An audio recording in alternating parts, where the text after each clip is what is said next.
నేటి నుంచి ఏపీ శాసనసభ ప్రారంభం. ఎమ్మెల్యేలతో ప్రమాణం చేయించనున్న ప్రోటెం స్పీకర్. నేడు తెలంగాణ కేబినెట్ సమావేశం. రైతు భరోసా, రుణమాఫీపై చర్చ. నేడు అంతర్జాతీయ యోగా దినోత్సవం. శ్రీనగర్లో పాల్గొననున్న ప్రధాని మోడీ. ఏపీలో కొనసాగుతున్న ఐపీఎస్ల బదిలీలు. ప్రింటింగ్ అండ్ స్టేషనరీ కమిషనర్గా మాజీ డీజీపీ రాజేంద్రనాథ్. సీఎం చంద్రబాబుతో బీజేపీ ఎంపీలు, ఎమ్మెల్యేల భేటీ. ఎన్నికల్లో గెలిచిన బీజేపీ నేతలను అభినందించిన చంద్రబాబు. రాజధాని శంకుస్థాపన ప్రదేశంలో ప్రణమిల్లిన చంద్రబాబు. వైసీపీకి వచ్చిన 11 సీట్లు దేవుడి స్క్రిప్ట్ అన్న ఏపీ సీఎం. మనం ఓడిపోలేదు, గౌరవంగా ప్రజల్లోకి వెళ్లొచ్చు. వైసీపీ శ్రేణులకు వైఎస్ జగన్ దిశానిర్దేశం. సైన్స్ అండ్ టెక్నాలజీ శాఖపై డిప్యూటీ సీఎం పవన్ కళ్యాణ్ సమీక్ష. చిన్నారులకు సైన్స్ అండ్ టెక్నాలజీ పట్ల ఆసక్తిని పెంచాలని ఆదేశం.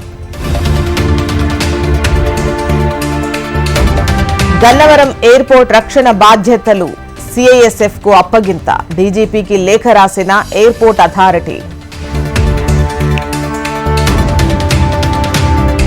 నేడు ప్రొఫెసర్ జయశంకర్ వర్ధంతి. తెలంగాణ ప్రజల గుండెల్లో ప్రొఫెసర్ జయశంకర్ నిలిచిపోయారన్న సీఎం.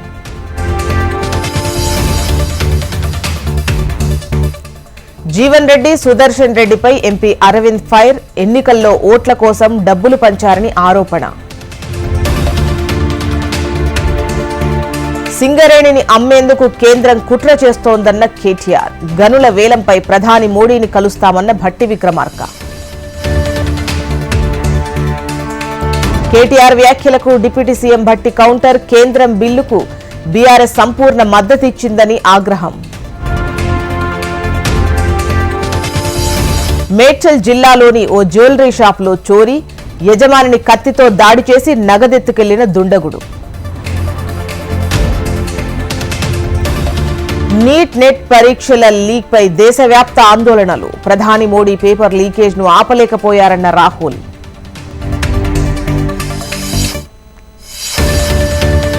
నరేంద్ర మోదీతో అమెరికా బృందం భేటీ. ద్వైపాక్షిక సంబంధాలపై మోదీతో చర్చించిన బృందం. బీహార్లో నితీష్ ప్రభుత్వానికి ఎదురుదెబ్బ. 65% రిజర్వేషన్లు రద్దు చేస్తూ పాట్నా హైకోర్టు తీర్పు. 37కు పెరిగిన తమిళనాడు నాటుసారా మృతుల సంఖ్య. మరో 60 మందికి పైగా ఆసుపత్రిలో చికిత్స.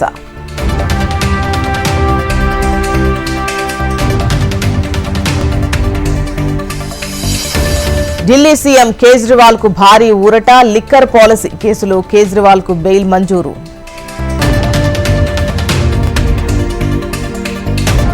ఒడిశా మల్కన్గిరి జిల్లాలో భద్రతా దళాల కూంబింగ్. మావోయిస్టుల డంప్ ను ధ్వంసం చేసిన బలగాలు.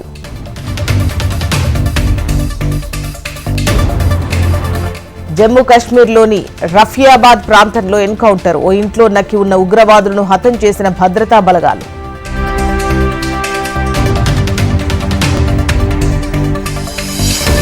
నీట్ వ్యవహారాన్ని రాజకీయం చేయొద్దన్న ధర్మేంద్ర ప్రధాన్. నీట్ విద్యార్థుల సంక్షేమం కోసం ప్రభుత్వం కట్టుబడి ఉందని హామీ.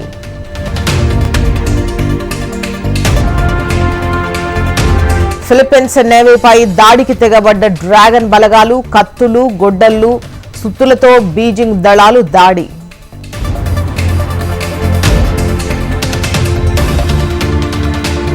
హజ్ యాత్రలో 550 మంది మృతి. అధిక టెంపరేచర్ కారణంగా మృత్యువాత.